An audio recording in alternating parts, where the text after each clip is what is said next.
Good morning, everybody. Happy Saturday.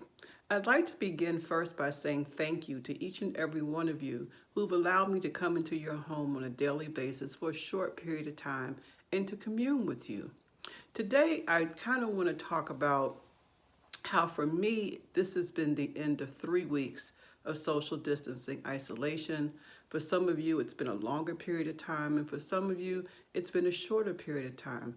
But what I'm realizing is that as we continue this time of social isolation, of social distancing, and not necessarily knowing when it's going to end, that we may sometimes be experiencing some thoughts of, is this all there is? Is this all I have to look forward to? Will this ever end? And so today I would invite you to think about what gives meaning to your life. And for some of us, that may be a very difficult question because for some people, their job gave them meaning. Their position, their title, their status, that's what gave them meaning. When you would say, how are you? They would say, fine. And the very next question would be, what do you do? As if somehow whatever it is that you do determines your worth or puts meaning in your life.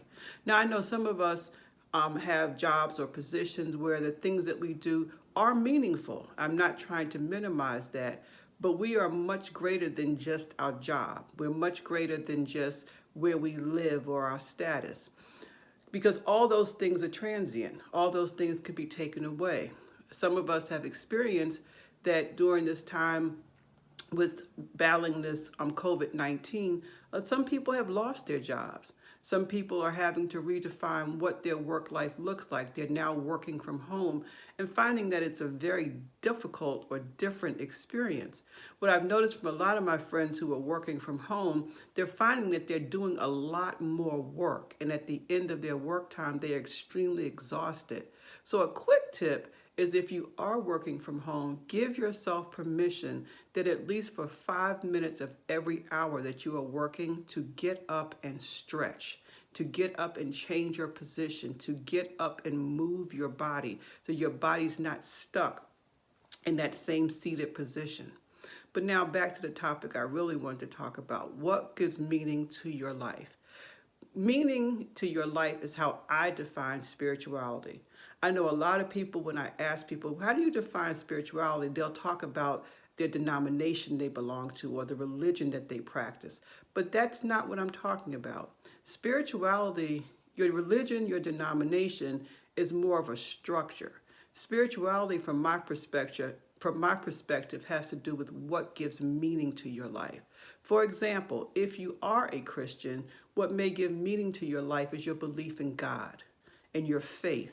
If you're a Buddhist, what may give meaning to your life may go along with that practice, or Hindu, or whatever practice you have.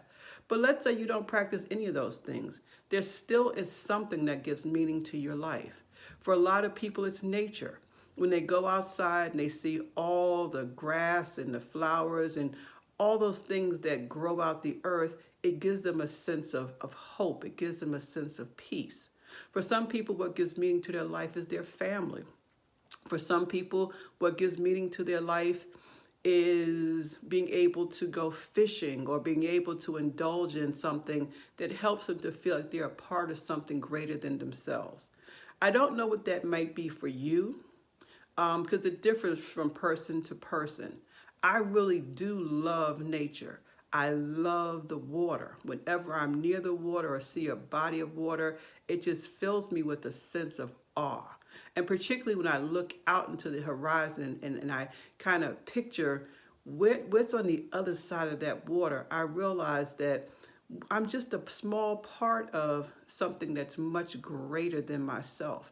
And it gives me hope. It helps me to feel just a sense of peace and a sense of awe.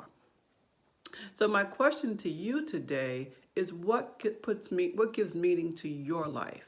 What gives meaning and how can you capture that thing even while you're practicing this time of social isolation or social distancing?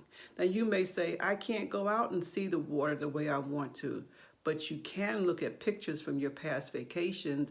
You can YouTube or Google pictures of beautiful beaches. You can get sounds of rushing water or water coming up on the beach.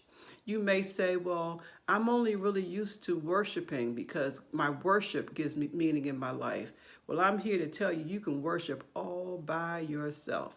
The Bible says, where two or three gather together, God is in his presence. But let me tell you, you can worship all by yourself, because if you believe in God, God is always omnipresent, always with you. If you are Buddhist and you chant, you know that chanting in community may be wonderful, but you can chant alone. If fishing is something that you like to do, I'm not exactly sure how you can recreate that now, but you may want to think about what part of fishing actually gives you a sense of meaning. Is it actually pulling that fish up out the water, or is it simply the idea of being out in a body of water where everything is peaceful and everything is calm? So again, my question for you today is, what gives meaning to your life? And I encourage you to put your answers in the comment. And it may take you some time to think about it. That's okay. But today I really want to hear what puts meaning in your life. And I'm going to end by saying, doing these videos with you all and reading your comments and your messages you have been sending me in my inbox is putting meaning in my life for me during this time of social isolation, because I live alone. And so I thank you for allowing me to be a part of your community. And as I always say, have a wonderful day on purpose.